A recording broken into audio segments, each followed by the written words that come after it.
Hey everybody, welcome back to another episode of A Gardener's Journey Homestead. I am Barbara. I'm so glad that you're here. If you're new, thank you so much for stopping by, and I hope that you'll stick around.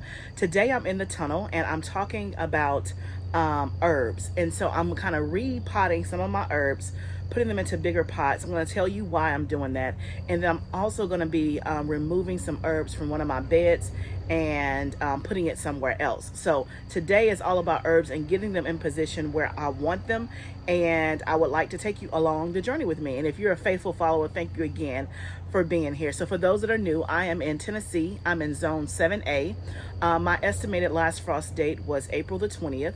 And so we're about a month past that. And really, y'all, I just started planting fully about a couple of weeks ago. We still had very cool / cold temperatures after even though we didn't have a frost, we had very cool, cold temperatures like in the 30s, low 40s for at least a couple of weeks after that. So I've gotten a late start to planting, but that's okay.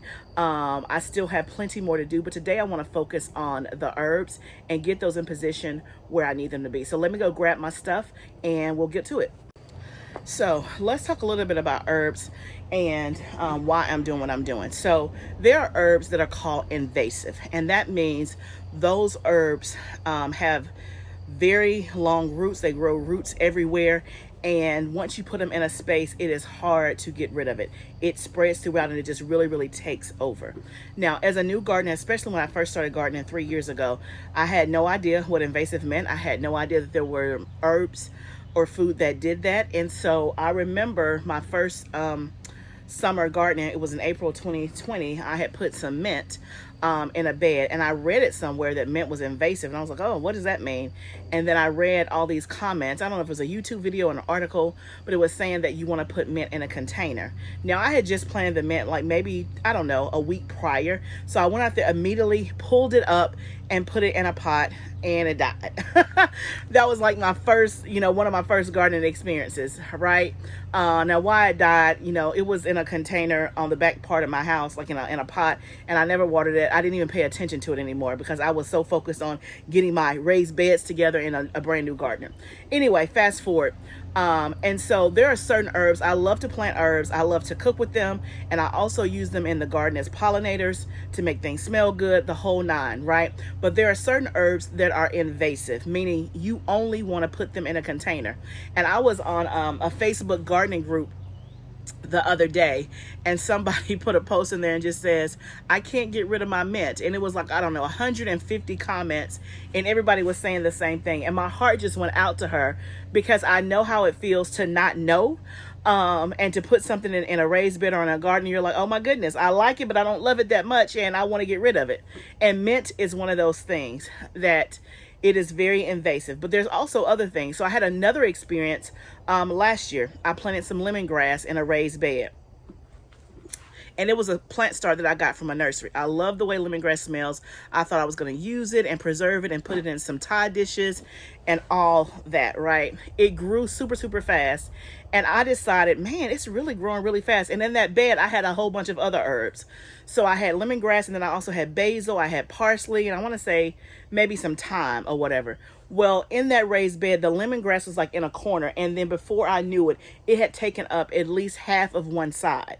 And I was like, is lemongrass invasive? So I looked it up. Yes, it is. Right? And so I wanted to get rid of it.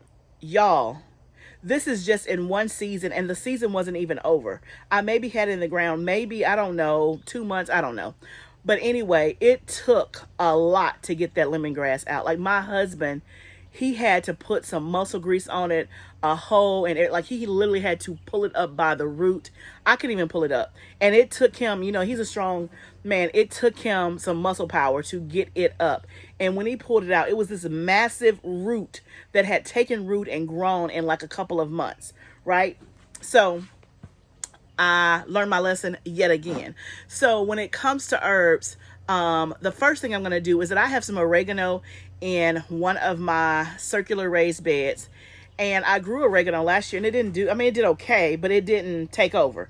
Well, this one is about to take over, and I'm hoping that I'm not too late because I bought this nice little pretty pot for the oregano to put in there. And I bought some other pots as well. So I may put my mint in the biggest pot because I already have a container full of mint, and the mint, again, as long as you put it in a container, then it will stay contained. Obviously, it can't, grow up out of the pot and do anything. But some herbs are meant to be in containers only and not in a bed. So anything in the mint family, mint, peppermint, spearmint, all of those are invasive. Oregano is invasive. Lemongrass is invasive. I've never grown lemon verbena, so I can't speak on that. If you guys know, then just put it down in the comments. But all of those things will literally take over the space that you have it in. And so I'm really particular now about putting my herbs in containers. So the things that I will grow outside of a container would be like basil, sage, rosemary, things like that that will not take over the whole bed. Those can go in a raised bed, but all the other stuff are going to go in pots. So let's go get the oregano and see if we can get it all and contain it in one of these pots. I'll see this oregano. It has gone wild. Like, it was a little tiny plant, as you know, but it has kind of taken over the bed. You can barely see my eucalyptus and all of the other stuff. And I'm afraid that it's just going to keep growing and growing and growing. And again, if I had more space for herbs, then maybe I wouldn't mind it taking up this whole circular thing. I could have one of oregano, one of mint, but that's not the design we have going on right now. So let's see if we can get it up. It has spread all over.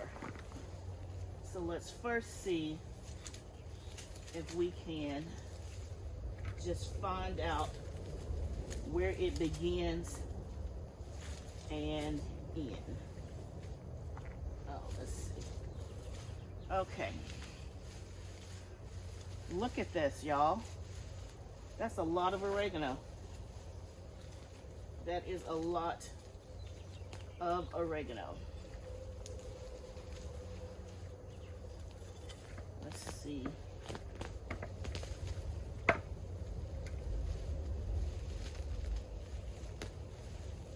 Got one piece. Y'all, it is down in here.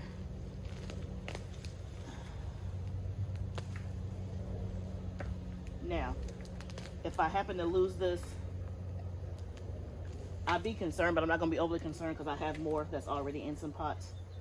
But man, I hope we are not too late. Like, y'all, this happened in a matter of 30 days. Okay. Let's see. We got most of it. It smells so good. Let's see if we can get this last piece. And I really want to get the root so that we don't have any issues with it growing back.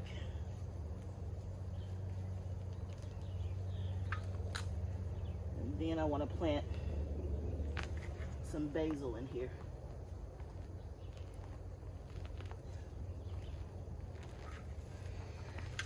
It was here to stay, y'all. But I think, hopefully, we're not too late. Look at all this, y'all. That's a lot of oregano. Now, I need to actually harvest some of this. And I could obviously dehydrate it. I'll just tell you that the dehydrated herbs, they're okay. To me, they're not great. I've heard that freeze-dried herbs are much better. I'm getting a freeze dryer. I don't have it yet, so we can't freeze dry it today.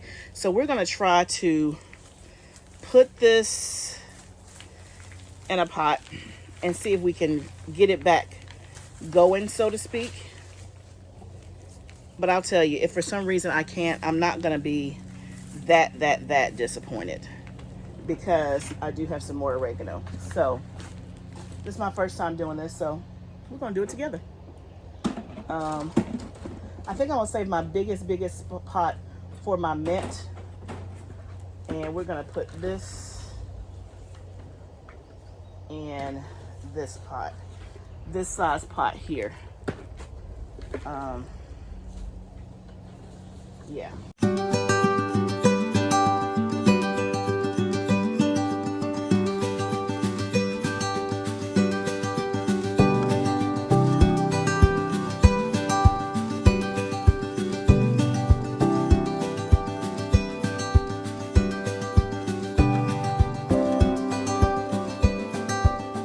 Okay, y'all, change of plans. So instead of me trying to transplant the oregano that I just pulled out, I'm actually just gonna harvest that and take that in the house and do that. So what I did was I had oregano in a pot like this that I put in this pot. So I just transplanted it from one pot to here, and then I had a pot of oregano in this pot that I use this pot for. So they both got an upgrade, right?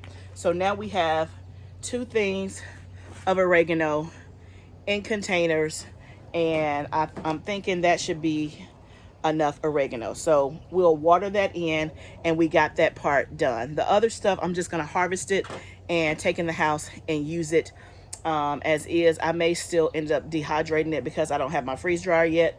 But yeah, that's what we're gonna do. I think it was much easier because since the root got all messed up, that's what we'll do. So next we're gonna actually transplant our I think I'm gonna do lemon balm, I think, in a bigger container. Let me take a look and see what we have. Okay, there's my mint. You can see that it's doing really, really well. This is how I grow mint today. It's in a container. So now I'm gonna do another container of mint in a bigger container that I have in some smaller pots. So I have a container of mint here. I grew this mint from seed, so it makes me really proud. And it's doing quite well, but we're gonna take it from here and put it in here so they'll have more room to grow. And I actually have mint, like I have like 3 or 4 more pots of mint as well. Let's see how much we can actually get in here.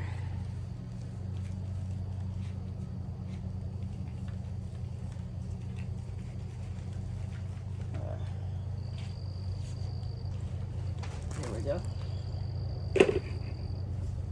So you can see here kind of how big that is. So it'll have much more room to grow in there. I wonder if I can put another one in there. What do you think? I have some more mint. I have it like all over. You see, that's more mint there. Maybe I'll put that one in this one. So let's go ahead and transplant this one. Give it more space to grow. And I'll be selling mint this summer as well as using it. And that's the one thing. I'm bad about using my herbs as much as I use my food. And so I definitely want to change that for this year. I know that mint can make a good tea. And I think it's good for your digestion or something like that. So y'all tell me how you use your mint. Obviously, I guess I can put it in like some lemonade or something. Yeah, let me know. I don't drink, so don't tell me about mojitos. That wouldn't work for me. But if I put it in some lemon, like I've seen it like as a garnish, like in a glass, it makes it look pretty. But does it, do you like just put the mint in the glass of lemonade and does it change the taste? Y'all, I don't know. Help me out.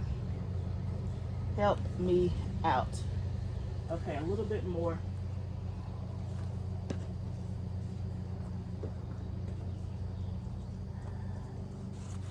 Okay. So now it has plenty more space to grow.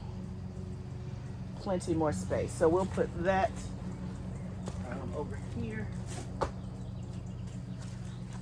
Okay, then we'll take this small one and put it in the next size up. How's that?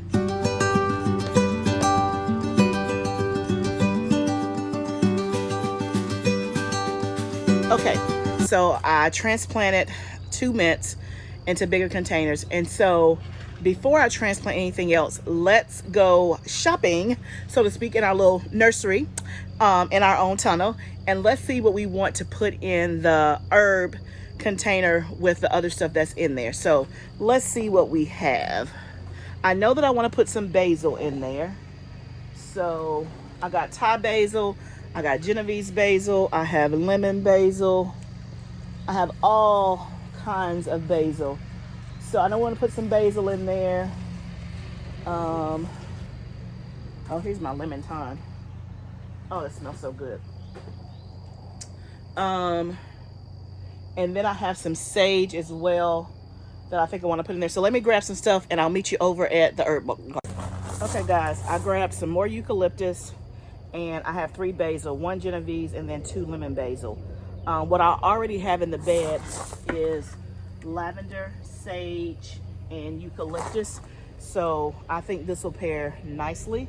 So let's just get to planting. I'll put the eucalyptus over here where there's already a eucalyptus, and my eucalyptus, hopefully it is bouncing back. Remember, it was like all brown. You can see those pieces right there are brown, but the rest of it looks good and smells so good. So I'm going to put this eucalyptus right here beside it. I did add some more potting soil as well.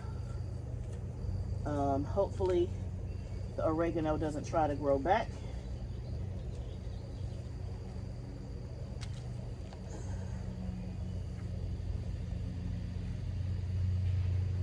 I grew this eucalyptus from seed. So very proud of that. I love eucalyptus, and one of the things, the reason why I'm growing eucalyptus, and I wish I would have grown more, all of my seeds in germinating, plus I gave some away, is I like to hang it in my shower. And so when you're taking a shower and the steam hits it, you hang the eucalyptus upside down at the top of your shower head, and it creates this very nice spa-like effect that I like. So yeah, so we'll put this lemon basil kind of in the center. I've never grown lemon basil, and again, I did this from seed as well. So it smells great.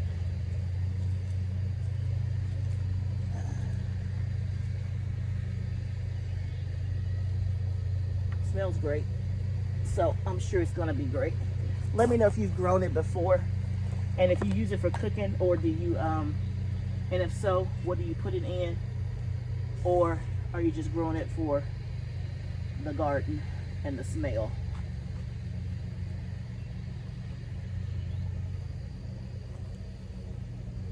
So I'm putting 2 of those in there, and then we'll put a regular Genovese basil in here. I'm definitely making more pesto this year than I did last year. Oh my goodness, that pesto was so good that we made together. I have a video where I did it in case you're interested. So good. Okay. So easy to plant in a raised bed. There's the after. We got rid of the oregano. We planted a eucalyptus, 2 lemon basils, and 1 regular basil to take up that space. And we already have lavender in there and sage. So I'm excited about what's going to happen next in this bed and when it's all like fully mature. Okay, I'm feeling mighty accomplished with these herbs. So I have 2 more big pots. I forgot I had lemon thyme. So we're going to take this and put it into here, give it more space to grow. Looks like I'm almost out of potting soil, but do not fear, I have more. Yep, I do have more. Okay, this is lemon thyme. And it's kind of been waterlogged here because it's really wet. Okay guys, so we're nearing the end. The only thing that I have left is to transplant my lemon balm. So you can see it's in this pot here, and I am going to transfer it to this pot here so it's in a bigger space. That'll leave me with 2 medium-sized pots that I can put other stuff in, which is fantastic. And then I'll water everything in. I'm gonna harvest the rest of my oregano. I already have a bucket full. And so I definitely encourage you to try herbs, growing herbs. It's one of the easiest things to grow. Make sure that you know if it's invasive or not, so that if it's invasive, you put it in a container or in a place where you want it to be forever.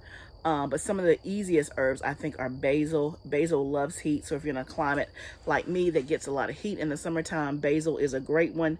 And in some zones it's a perennial. It's not a perennial in my zone, but if you cut your basil down at the end of the season and just let it kind of die back, the seeds will reseed itself and it'll come back. I never do that, but you can. But yeah, try herbs if you haven't tried it already. But let me know how you guys do your containers. I want a space in my tunnel where I can just have all of my containers together. I don't know, like a flat surface, like maybe some pavers, and kind of just stack them all up. But give me some ideas if you have any about how I can do my containers like all in one space. I would love to know. But thank you guys for joining me today. If you like what you're seeing on my channel, please subscribe, please share a comment and like this video. And I look forward to seeing you on my next video. I'll pop a couple of videos up here that you can watch between now and the next upload. And remember, gardening is a journey. Let's grow together. I'll see you next time, friend.